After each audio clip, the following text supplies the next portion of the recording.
Hello, everyone. I am so happy to be with you today. My name is Lisa Highfill. I'm one of the co-authors, co-founders of HyperDocs. And wherever you're listening from today, I hope you can take a moment and pause and take a deep breath. We have quite a live show for you today. I want to talk to you about this coming school year. I know that it can be really unnerving to feel so out of control, not quite sure knowing what your situation might be, whether you're going to be fully remote, for how long, are you going to slip into that slide of a hybrid situation, and you feel this loss of control. Well, I want to talk to you today about the one thing that you do have control over, and that is your lessons. It's the one thing that we all do share in common as well as educators. And I want to propose an idea for you to ponder and think about. What if you took the time right now, or some energy, to think about what lessons you could make into units? What can you offload into digital lessons, HyperDocs? Why units? Well, there are things that you know you're going to teach this year that you can prepare for right now, so you feel a little sense of control. Why HyperDocs? Well, it's that point of packaging everything in one place. How can we be effective communicators to deliver quality instruction versus creating a list of tasks for students to go through? I've created a little blueprint for you. And in this blueprint, it's sort of a guide to walk through what I'm talking about in a little bit more detail. I'm not going to read this to you, it's for you. But before you get into this, I want you to think about how last spring went.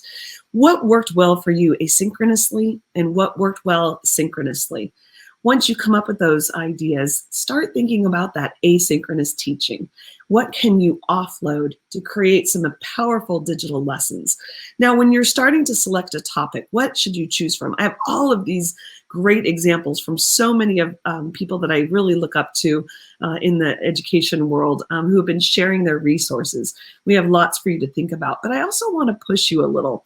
How can you teach and pick topics that include anti-racist curriculum and addressing the bias in our instruction? So be thinking about that as well, and really taking some time to develop content that is inclusive of all students. Thinking about the ways to package a unit. These are just the nuts and bolts of really getting down to, am I going to do this unit on a Google Doc, a website, or maybe slides? We kind of go through that here and have provided some instructional support for you if you find this live session is going to be something that you're really intrigued with. Also, workflow. How do you give these units out to students? How do you assess them? And how do you collect their work? So this is an important part of thinking through and building that control right now while you have some time to think clearly before we kind of get into that time where you've got students and you're feeling under time crunches. And then, of course, the assessment piece. How can you use formative assessment check-ins, rubrics, peer reviews, moving beyond just the simple traditional assessments where we're concerned where students might be cheating to more performance-based assessments? How can you bring that balance to your assessment and really allowing students in terms of equity to show what they know in different ways? Our academy, we're so excited about the launch of our new academy, and I've connected each of those building block pieces to creating a unit to lessons that go into way more depth. If you're confused about how to select a topic, we've got some great lessons in our academy that dive deep into that. How about packaging? How do I build these units? We have lessons for you. So enough of that resource. We really want to spend as much time today as possible speaking with a very good friend of mine, John Miller. Now, I want to tell you a little about John first. John is a Fulbright Distinguished Awards and Teaching Fellow. He has 26 years of teaching multiple subjects, years 6 to 8 students in California. He currently works with underperforming and economically disadvantaged students in Southern Monterey County, promoting literacy and the social sciences through innovative uses of educational technology. Aside from this Fulbright Award, John was the 2017 finalist in the California Teacher of the Year. He's also a Google Innovator That's how I met John in Go Gatawa 2011. And he is recognized Minecraft trainer and curriculum designer for Microsoft. And with that, I would love to introduce to you John Miller. So I just went full bio on you there, John. Well, thank you. That's very nice. Impressive not to share that. I had to, because I know you wouldn't say all of those things. Yeah, it's kind of not in me, really. It's no. Pat yourself on the back like that. Tell us a little bit about what you do in education. Okay. Yeah, my bio says I've been teaching 26 years, and I started out with teaching science and math, because I have multiple subject credential and science credential and a history credential. So the opening was for math science, and from there I've kind of expanded to I think I've taught every subject and every grade level in middle school. I guess because of my flexibility with the credentialing, but I tended to have good behavior management. And in those early days, I guess still today too, right, is if you can manage a class, you can keep those kids in their seats and active, you must be a good teacher. So they thought I was a good teacher for that. So I would get moved around a lot. Yeah. And so you teach where there was a hole before, where there was issues before. So it was a burden for a while, but now I realize that that's really what made me a much better teacher today, because I have all those experiences to go back on. Right.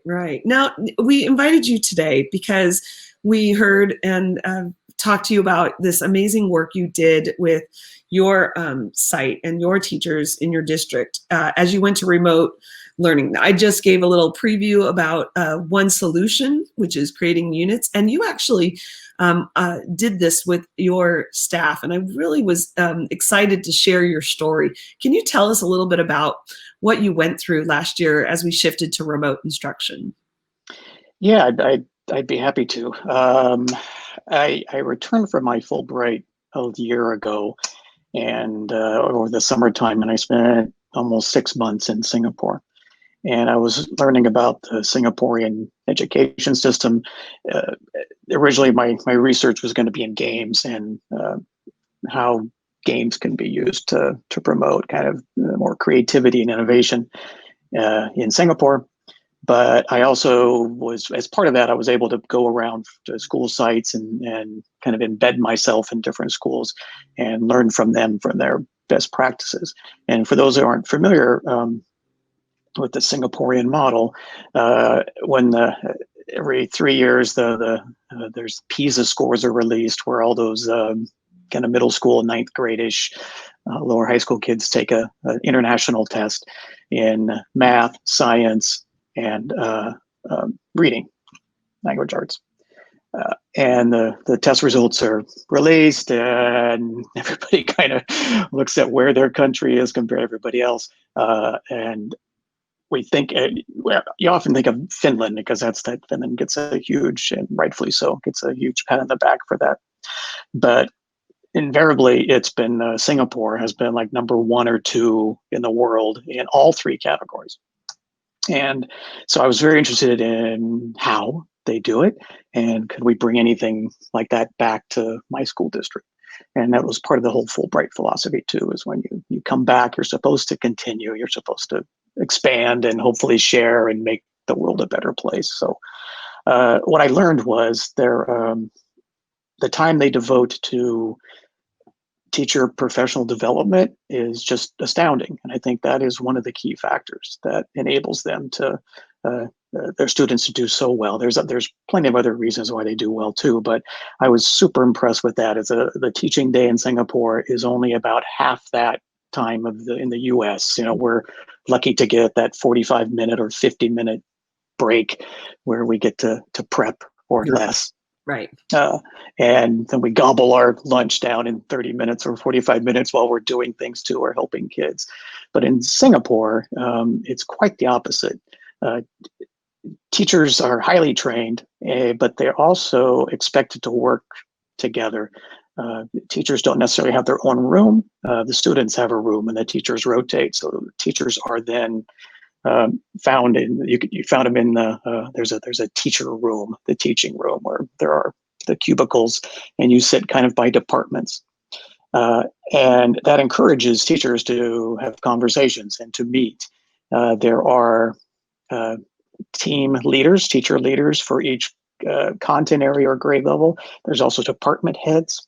There's like 3 levels at each school of teacher leaders. And the teachers are in charge of delivering the curriculum. They're in charge of getting better at it. They're in charge of developing lessons together. They're expected to put the very best for the kids. And they reflect on it. And if you only teach half the day, you're getting 2-3 hours or more, depending on your level. If you're a lead teacher, or if you're in the department head, you're only going to teach 1 or 2 classes a day, kind of a university sort of a model. But that gives you all this time to work with other teachers at getting better. And there are, I can make this clear, there are no administrators involved in this at all. For those of us who have to go through a BITSA program or any other teacher training program or in-service program, it can, you want to pull your hair out sometimes at the hoops we have to jump through. But imagine if it was just us teachers taking care of ourselves. That's what they do in Singapore. You're going to become a better teacher because you're working with truly master teachers at your school. And they don't necessarily have a district, but they have clusters. And then they have a national academy of master teachers too that will work with you. So administration does observations, but it's really up to the teachers to do everything.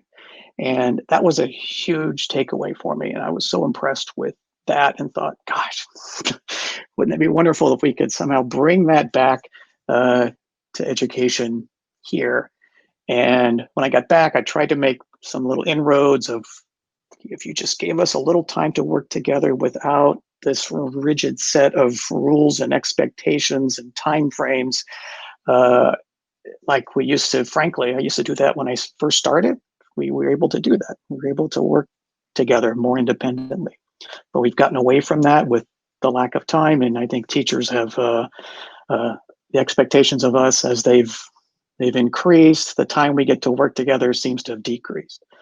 So we tried that in my district a little bit, and we're having some success. But I never thought I would ever get the chance to implement anything like what I saw in Singapore. And I thought, oh gosh, here we go. That was the pinnacle of my career, and now I'm just going to write myself off until I retire, right? I'll just go back to the classroom and do my little thing. But lo and behold, the opportunity arose here when we discovered, all of us, that of course we had to quickly pivot and readjust to a model of teaching that frankly nobody had any experience with doing. And what are we going to do? What on earth are we going to do? And clearly it had to have there's a huge growth curve for technology use for everybody. I'm sure everybody that's listening has gone through that, understand that there's teachers at our school sites that are tech nerds, but then there are those that are really tech phobic. And what could we do to move everybody in the right direction together? And that was my feeling. My really strong feeling was we can't leave our teachers behind. This is unfair to just throw them in a class and say, here, good luck. Here's some resources you can use, and but and here's sort of a schedule for you. But you gotta connect with your kids and try to teach them every day. And I didn't think that would work. And so I proposed to do something like a Singaporean model, and lo and behold, the district approved it, and we totally ran with it. And that included, kind of at the core, was HyperDocs.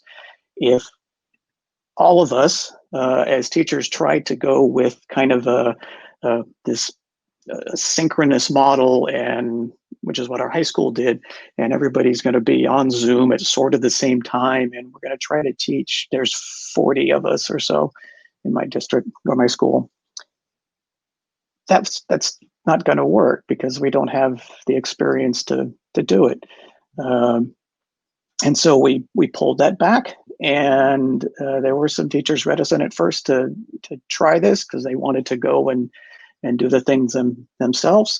But thankfully, the administration supported this move. And what we did was we focused on working as teams, and we started to develop more unit-based lessons. And so the language arts and the history people merged.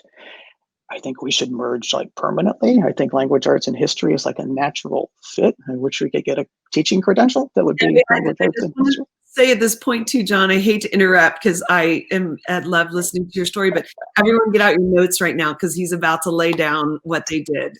Go ahead. So we merged, and because we write like crazy, right? We think like an historian and write like an historian. Well, that's also in the ELA curriculum. So why can't we just work more together? Anyway, it was a natural fit. And of course, science and math was a natural fit. So we split up into 2 teams at each grade level. And each team then was responsible for creating one HyperDoc. All the staff were new to HyperDocs.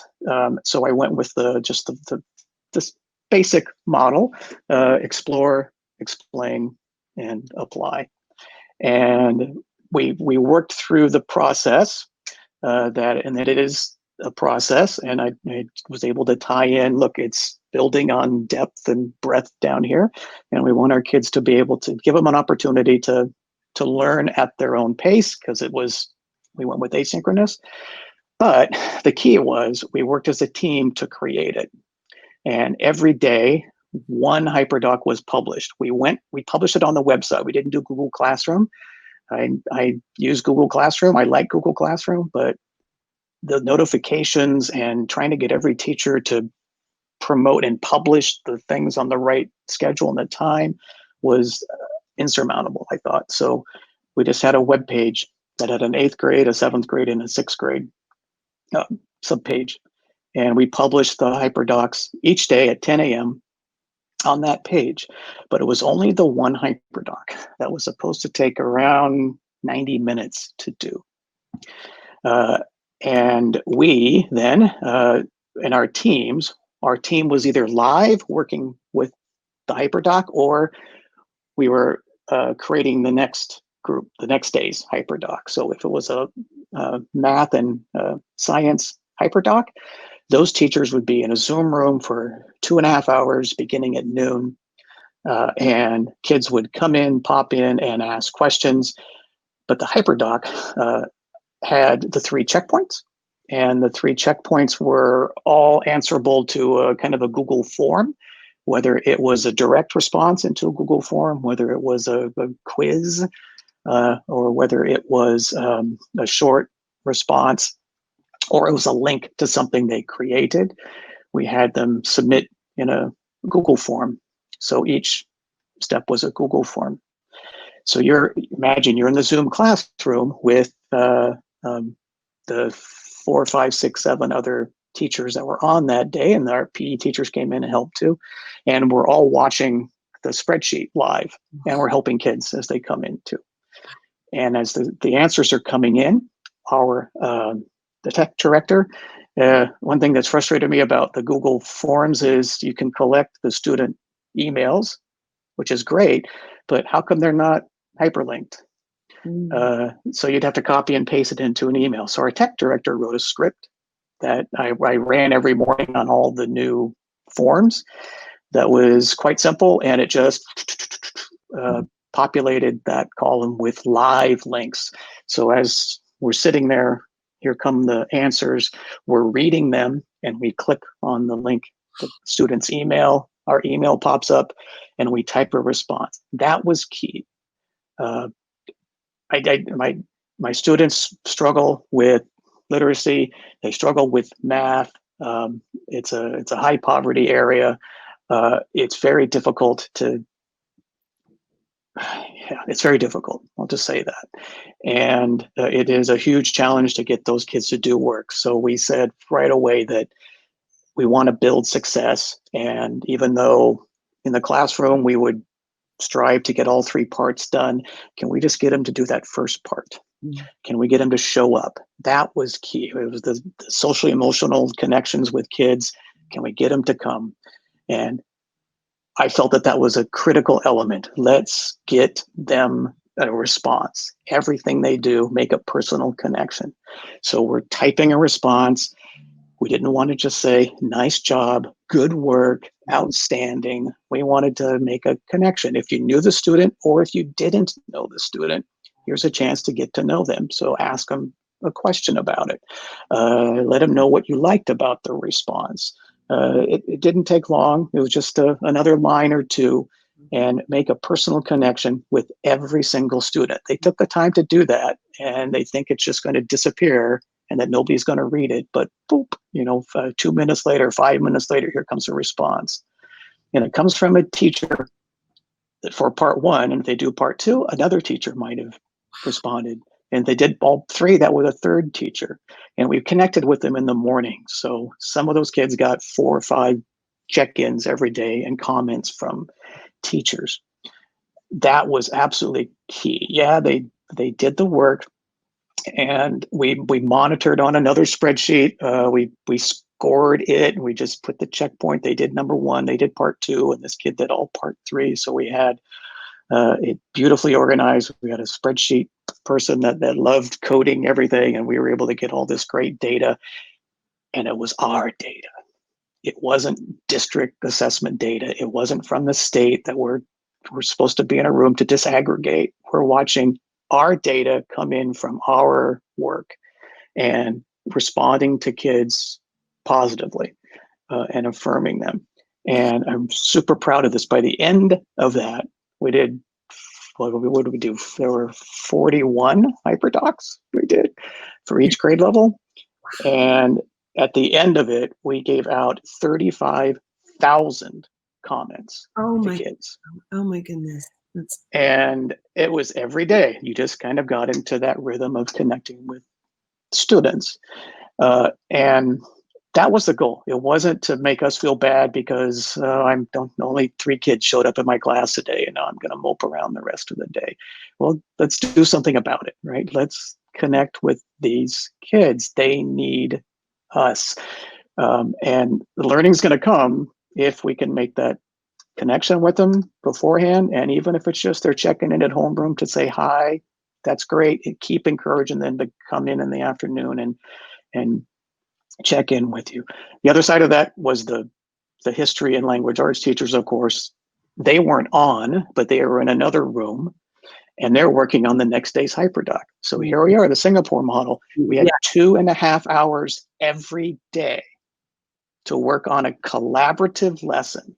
Why would you want to try to do this yourself when you can work with language arts teachers and other history teachers?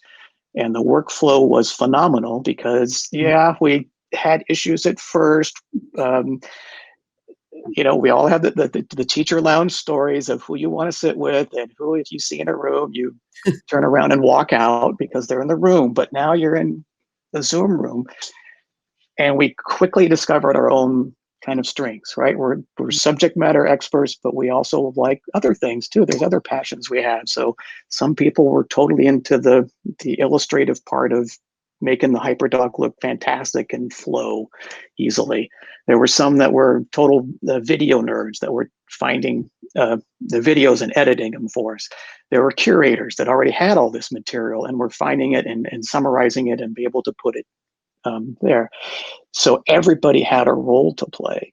And we quickly bonded because of that. Despite differences, if you put those aside, you're creating an amazing lesson every day. And then the next day you get to go back and you get to do it again. And it was a lot of time, but it was so, I think, rewarding and fulfilling because, the next day you're going to get to try to you're going to get to see how the kids respond to it and react to it. You know, I'm going to interject here a little bit because I'm seeing this effect that's happened, these layers that have happened in the process of doing this that maybe you were hoping for, and then to see them fall into place. Our teachers are so similar to our students and the process They really are. go through and what brings them energy and working together. And I've heard you describe this as the teacher efficacy that came about because of this, and that energy to do this. Yeah, we're, everybody here, it's just Hattie, and it's looking at those numbers and trying to interpret how can we do it better here. And we were living it because it was us. And I'm not trying to disrespect administration, but it was us. We really did it, and the administrators will be the first one to tell you that too. They didn't do anything to not showcase us. You start getting a response because of your comments. You give comments to kids, and then it drives them more, and then that drives you more to give more feedback. And you can alter that practice because you're seeing real results that you can do something about. And the data was ours, right? And they were appreciative of the data because I like data, but I think sometimes there's too much data. But this was ours, and we were connecting with our students, and we kept our kids engaged. We had about 60% of our students in the district in our school were working online, and then the 40% were doing packets. But we kept, of those 60%, we kept 60% of those kids engaged daily with at least one part of the HyperDoc. So we were really pleased. That's amazing data. And I think some teachers might need to understand the district you teach in and the population that, the students who do come to your schools, and what that 60% really does mean. John, can you help share where you are in California? Yeah, it's a small community, agricultural community in southern Monterey County. And so we have, for those of you in California, and if you're old enough, you know about the program improvement, right? And that was our way of trying to gauge schools' effectiveness. And if you didn't meet your yearly test score goals, you get placed in program improvement, which means sanctions, frankly, not more help necessarily, but really kind of almost punitive sanctions. So we have a very high population of English learners. We have a very high population of students that are in poverty. We have gang issues in our community, homelessness, and it is a very difficult challenge every single day to raise kids up to where they should be. They're not just 1 or 2 reading levels behind. They're 4 or 5, as a 7th grader, they're 4 or 5, 6 levels behind. And we struggle with that. So making those connections and getting kids to feel successful to begin with at the very beginning was so important for us, and it still is going forward. It is making connections. And hearing from multiple teachers, not just one teacher, throughout the day from their work. They know that their work isn't just going off into, the vortex, that someone's actually looking at it and caring about it and responding back and is there for them. I love how you've combined the space for teachers and to build their efficacy, but it's also building this space with students in terms of that social emotional learning that's so embedded and layered into what you're doing. It's not a program, you're just there for them. You're connected. We had, as part of our spreadsheet collection of data, we had, and then teachers, again, it was us, we were putting this all together. It was just column A was every kid in the 7th grade. And then we built columns for every single HyperDoc. We built columns for the number of connections we made with them, who we connected in homeroom. We made a column for counseling, so counselors could put in notes there and say they were working with that student so that we wouldn't keep bugging them, Oh, right? That where is this kid? This kid's not doing work. yes. So They're working smart. with the counselor. Yes. So back off, right? So we tried to keep everybody informed of the progress because we didn't want anybody to fall through the cracks. Oh, I absolutely love that. And this is when I geek out about technology, that with something as simple as a spreadsheet, we can bring all of our team players together to support these kids, not just alone you as a teacher, as a middle school teacher, having 120 of your kids. How did your teachers get used to that perception of my kids versus your kids? Yeah, it was. At first, it was a little different. It was a bit of a struggle for, I think, some teachers to uh, think differently about that. That because we spent 3/4 with our kids, and we're used to that. And now all of a sudden, we're losing the connection with the students we had spent 3/4 with. And I certainly understand that, but there was a much higher need, and that higher need was to get a hold of everybody to see if they were safe and if they were okay. Uh, um, as we were discovering throughout, we have our high school district. Their students were working online, so they're busy all day in synchronous classes, and the parents of our students, many of them are out working in the fields because they are essential workers. Yeah, the food we're lining up to get in the grocery store and complaining about because we're waiting too long is they're picking that food and they're getting it to us and they're transporting it to us. So our middle school kids were the ones that taking care of the home. They're babysitting, they're preparing meals, they're doing the laundry. So kids are coming in and they're apologizing. They couldn't come to our session or their morning because they had to do the laundry, or they had to babysit the 3-year-old at home. Mm-hmm.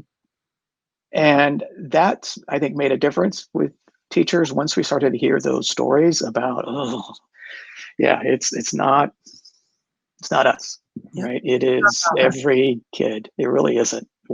Yeah. We've got to embrace all of us. And that was a very important, I think, realization for everybody. Well, I think that really helps for teachers for their stability as well, and to not feel like they have to carry that load alone. And we know that we say that term all the time, better together, but it's, let's live that term as well and be that support. I'm seeing some comments from listeners today of this difference. I started off by talking about HyperDoc units and the pace and pathway for a unit in our minds. It might be that it's, a unit can be anything from like 3 days to a week to a whole month, depending on how you design it as the designer. And you're sharing stories of a HyperDoc that you would give out one a day. And so I don't want to confuse people with that we're doing two different topics here. This is a story, your story works for your students. And I love for teachers to be processing what John is sharing and thinking about how can I bring elements even of this, of working with my partners, how can I divide and conquer this work where you share units and you share that idea of teaming up for the units you're creating. It doesn't have to, we definitely, John, while we love your model, you've had extensive training as a Singapore Fulbright program, and have lived this experience. But I ask our teachers and our educators who are watching today to be thinking about how can you take the elements of this, the points, the teaching points he's bringing up about feedback, about attending to students' emotional needs in order to bring that design to the work that you're doing, not only for your students, but for yourself and your colleagues. I just had to give that little break before I move on to my next question. John, what do you see revising and editing or shifting for this coming school year? Anything, or do you have new plans? Yeah, it's a perfect transition because that's exactly what we're doing. The HyperDocs, we put out one a day, but those were if that was a traditional classroom, those HyperDocs probably would have been a 2 or 3 day assignment. And normally in my history class, our HyperDocs are much longer. They're intended to be 3 or 4 days, or sometimes even more.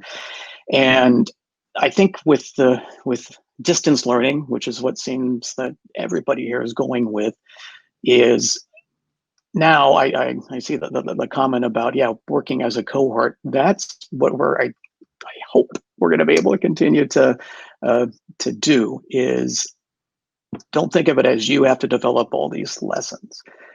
If we could create HyperDocs or whatever your lesson is going to be, but if there are 3 history teachers or 3 ELA teachers or 3 math teachers, if you're working together to create that lesson, and the lesson can be a unit, make it a unit, because now we're building in more of those standards and we're building in more depth to it as well. If you're working together as a team, then think about this.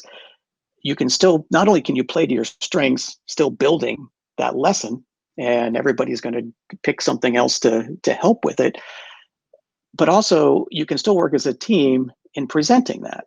If there's 3 of the 3 of you, if there's one of you that's a little more, shall we say, dynamic than the others, why doesn't that person present the lesson? Yeah. Even though you're going to have your own classroom, it doesn't mean that you have to be there. Why can't teacher B, Miss Jones, be there giving the lesson to the students? Yeah, I'm going to be responsible for scoring and grading and helping with all of that in the background, but put the best foot forward. Put the teacher who's the strongest with that lesson. Maybe they're super passionate about that one. Let them speak. And we use Zoom, and I don't care if there's 25 kids in the Zoom room or 200. Mm-hmm. We're teachers. We want to teach the big audience anyway. Does it matter? Certainly, I wouldn't have 200 kids in my physical classroom, but now, yeah, I can. And I think I'd love strengths of all of you that you bring to your team. Yeah. And then the other 2, like on this broadcast, there's a whole team that are working to put this together. So it's the same thing. You're working together as a team to present a lesson every day. You really don't have to think of it as, oh my God, I've got to do all these lessons by myself. Or even if we work together as a team, I still have to present it and do all this in my own cell. You don't. No, let's continue to put that out. If we are doing it that way, and we're keeping the same kind of a pacing going too, that also solves the problem of a substitute. So if you got A, B, and C teachers, and teacher C is absent, all right, the show's still going to go on. There's no sub needed, because you've already got it locked and loaded, ready to go. It's in the can, and you're still going to go live with the other 2 teachers that day. So you're giving me so many ideas. Looking forward to that. You're giving me so many ideas just now that I just had a big aha with. We have so many teachers who have young children at home, and teaching live is challenging. I could see, I don't have children at home right now. I could take on that role as being the one who goes live, and they could be behind the scenes with that feedback, with that building that lesson. Yeah. And we all can take that equal partnership. I absolutely love that, because I think it's really taking a look at, we are going to face problems and issues that we have during this remote instruction time. What are some feasible solutions to those, thinking outside of the box? And that's constantly what I'm hearing from you. A couple things I want to address as well to clear up this difference between a doc with links and HyperDoc lessons. One of them is, I've seen a lot of people sharing what Kelly refers to as agendas. And that is like the schedule for the week. And it's full of links where you can access your lessons. So an agenda, if you want them to do, this lesson at this time, and it's linked up, those are different. That's just like a schedule, an agenda of what they're to do that week. A HyperDoc is actually the actual lesson, and it walks you through that cycle of learning where kids are exploring first, and then they get the explanation of the concept, and then they apply that knowledge for that lesson or that big big unit you've created. They were showing you what they know about that lesson.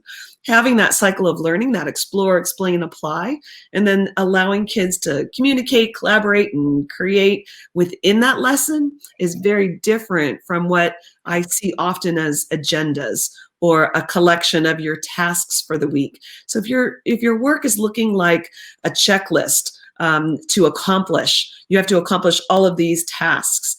Maybe start to rethink that. And because I think it's really important to train our students to not be, I call it feeding the beast, that they're not just taskmasters to get through the task in order to earn the grade. It's these rich, deep, layered learning experiences that you've crafted to build understanding, to build curiosity and inquiry. Tons of possibilities. I'm sorry, I get so lectury there. I just had to state that. But I also want to state also, John, when you had a problem, I love your solution in terms of Google Classroom just wasn't working for you. Everything was disjointed. It was all over the place.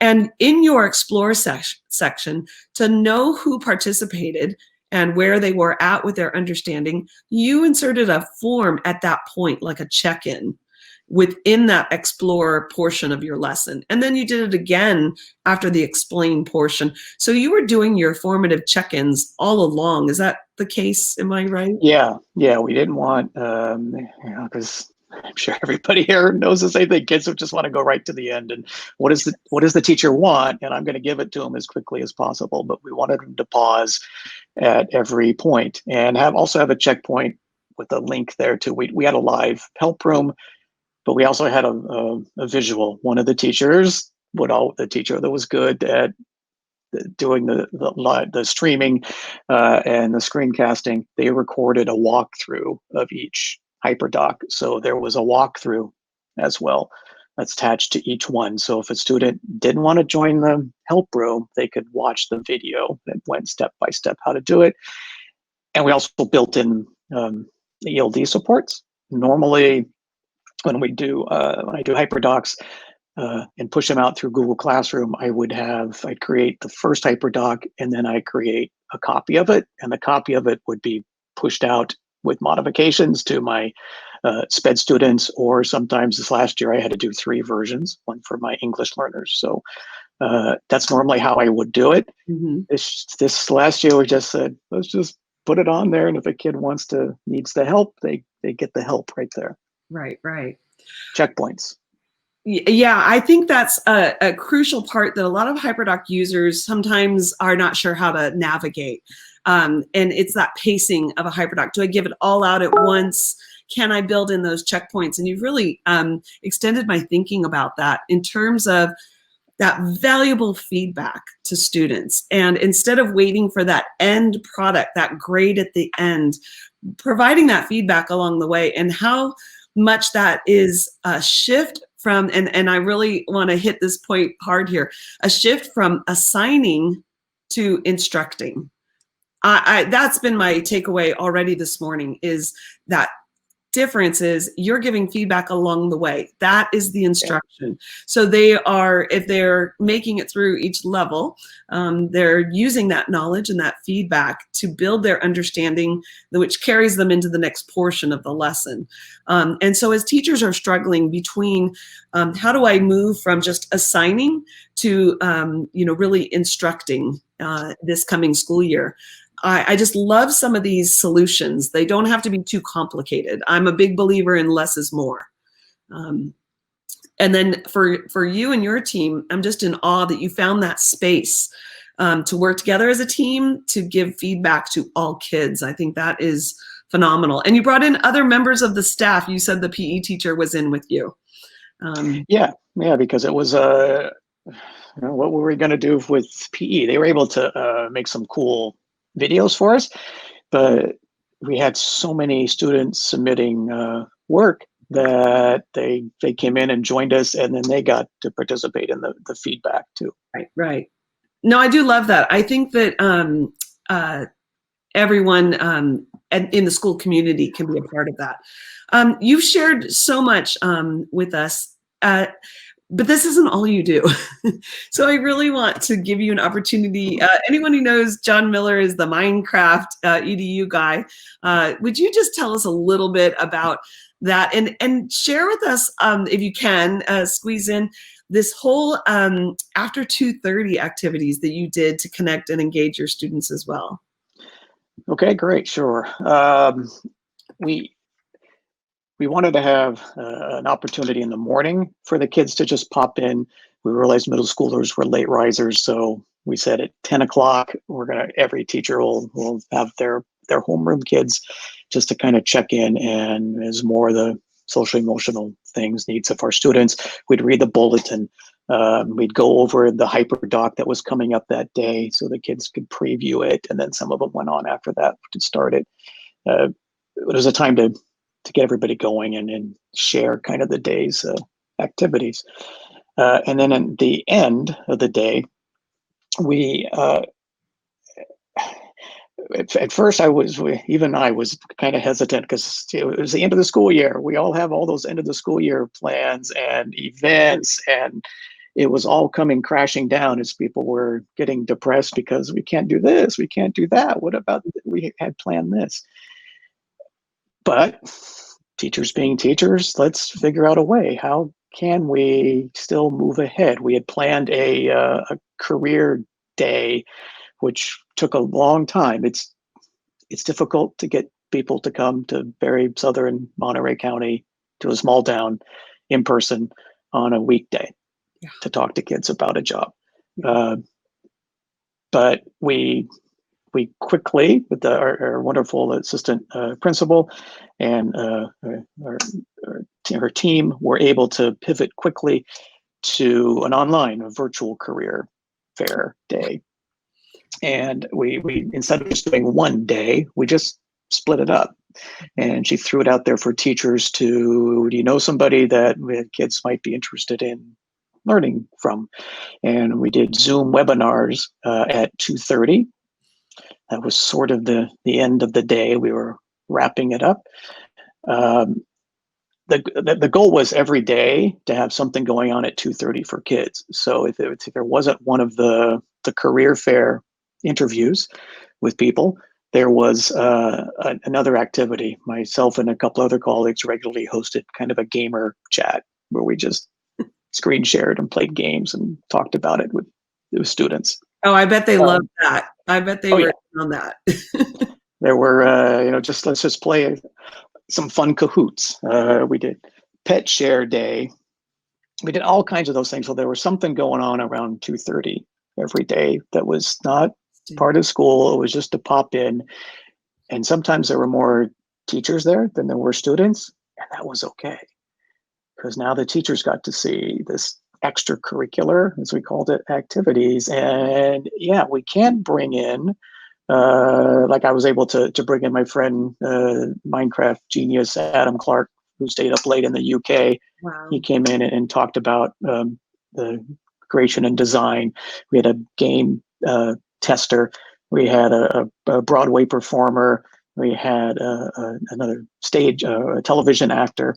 We had a MMA fighter. We had all these different people come on in so that there's always something to do. So I hope we can continue with that because it opens some eyes and we can get even more students to come in because we all have connections. We all know people that our kids can learn from in an informal way. It's okay not to design a lesson around it. Let's just have a discussion like this for 30 minutes. That's what we try to do with somebody the kids might think is cool. And it turned out really well.